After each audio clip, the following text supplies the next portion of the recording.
B plus test series में आपका स्वागत है। इस वीडियो में हम फेलियर इंडिकेशन कम ब्रेक एप्लीकेशन या FIBAS डिवाइस पर बात करेंगे। हम LHB कोच के ऑपरेशन, काम करने के तरीके और मेंटेनेंस मैनुअल के बारे में बताएंगे। फीबा क्यों जरूरी है? LHB कोच आरामदायक राइडिंग के लिए एयर स्प्रिंग सस्पेंशन का इस्तेमाल करते हैं, लेकिन एयर स्प्रिंग फटने या लीक होने से कोच खतरनाक तरीके से झुक सकता है, जिससे 160 kmph की स्पीड पर गंभीर एक्सीडेंट या पटरी से उतरने की संभावना हो सकती है। फीबा एयर लीक का पता लगाकर और ब्रेक लगाकर इस स्थिति को मैनेज करता है। फीबा एक सेफ्टी डिवाइस है जिसे ट्रेन को रोकने और एयर स्प्रिंग फेल होने पर क्रू को अलर्ट करने के लिए डिजाइन किया गया है। ये कोच के अंडरफ्रेम पे लगा होता है और हर कोच में 2 डिवाइस होते हैं, हर बोगी में एक। फीबा डिवाइस एक न्यूमैटिक सिस्टम है जो मैनिफोल्ड प्लेट पर आधारित है। इसके मुख्य पार्ट्स में डिवाइस को रीसेट या आइसोलेट करने के लिए isolating cock, air pressure check करने के लिए टेस्ट पोर्ट और रंग बदलकर स्टेटस दिखाने के लिए दोनों तरफ इंडिकेटर शामिल हैं। फीबा एब्सोल्यूट प्रेशर सिस्टम पर काम करता है जो लगातार दोनों एयर स्प्रिंग को मॉनिटर करता है।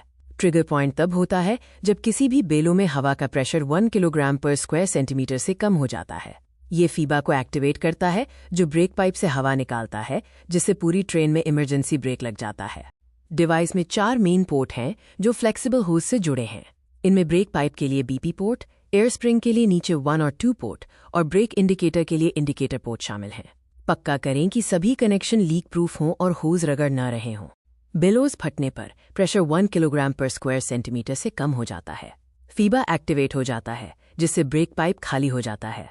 इससे अलार्म बजता है, लाल बत्ती जलती है और हिसिंग की आवाज आती है और ट्रेन रुक जाती है। किसी खराबी की पहचान फीबा यूनिट से आने वाली हिसिंग आवाज और लाल इंडिकेटर लाइट के दिखने से होती है। हरी लाइट नॉर्मल स्टेटस दिखाती है जबकि लाल लाइट खराबी का संकेत देती है। ट्रेन रुकने के बाद रीसेट होने तक इंडिकेटर लाल रहता है। सफर जारी रखने के लिए डिवाइस को आइसोलेट करना होगा। फीबा डिवाइस पर आइसोलेटिंग कॉक को बंद पोजीशन में घुमाएं। इससे BP प्रेशर का कम होना और हिसिंग की आवाज बंद हो जाती है, ब्रेक रिलीज हो जाते हैं और इंडिकेटर वापस हरा हो जाता है। आइसोलेशन के बाद ट्रेन पूरी स्पीड से नहीं चल सकती क्योंकि एक एयर स्प्रिंग खराब है। अगले स्टेशन या रिपेयर पॉइंट तक ज्यादा से ज्यादा 60 kmph की स्पीड पर रोक है। रिपेयर में आखिरी जगह पर बेलोज को बदलना जरूरी है। टेस्टिंग प्रोसेस में 4 स्टेप्स हैं। सिस्टम को चार्ज करें, 40 लीटर टैंक का ड्रेन कॉक खोलकर फेलियर को सिमुलेट करें, ब्रेक लगाने, रेड इंडिकेटर और हिसिंग साउंड को चेक करें। आखिर में ड्रेन कॉक को बंद करें और सिस्टम को रीसेट करें।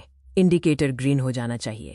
मेंटेनेंस के निर्देशों में ढीले नायलॉन नट और बोल्ट की जांच करना, ये पक्का करना कि फ्लेक्सिबल होज आपस में उलझे या रगड़े नहीं। सभी पाइप जॉइंट्स में लीक की जांच करना, साफ दिखने के लिए इंडिकेटर्स को साफ रखना और डिवाइस कवर और पोर्ट्स में फिजिकल डैमेज की जांच करना शामिल है। खास टेक्निकल स्पेसिफिकेशंस में 1.0 किलोग्राम्स पर स्क्वायर सेंटीमीटर से कम का एक्चुएशन प्रेशर और 0.5 किलोग्राम्स पर स्क्वायर सेंटीमीटर या उससे कम पर इंडिकेटर एक्टिवेशन शामिल है। फेलियर के बाद मैक्सिमम स्पीड 60 kmph है। नॉर्मल इंडिकेटर का रंग हरा होता है और फॉल्ट का रंग सेफ्टी रेड होता है। LHBNAC air spring capacity 120 kilo Newton's है। ट्रबल शूटिंग 3 सिनेरियो को एड्रेस करती है। अगर एयर स्प्रिंग ठीक है लेकिन ब्रेक बाइंडिंग कर रहे हैं तो सेंसिंग पाइप में लीक चेक करें। अगर रीसेट के बाद इंडिकेटर लाल है तो पक्का करें कि बेलोज प्रेशर 1 किलोग्राम पर स्क्वायर सेंटीमीटर से ज्यादा है और आइसोलेटिंग कॉक ओपन पोजीशन में है। अगर इंडिकेटर गंदा है तो ग्लास को कपड़े या वाइपर से साफ करें। कुल मिलाकर फीबा सिर्फ एक मशीन नहीं है, ये LHB कोच में यात्रियों के लिए एक जरूरी सुरक्षा गार्डियन है। सही मेंटेनेंस और ऑपरेटिंग प्रोसीजर को फॉलो करके हम सुरक्षित यात्रा पक्का करते हैं। यात्रियों की सुरक्षा हमारी प्राथमिकता है।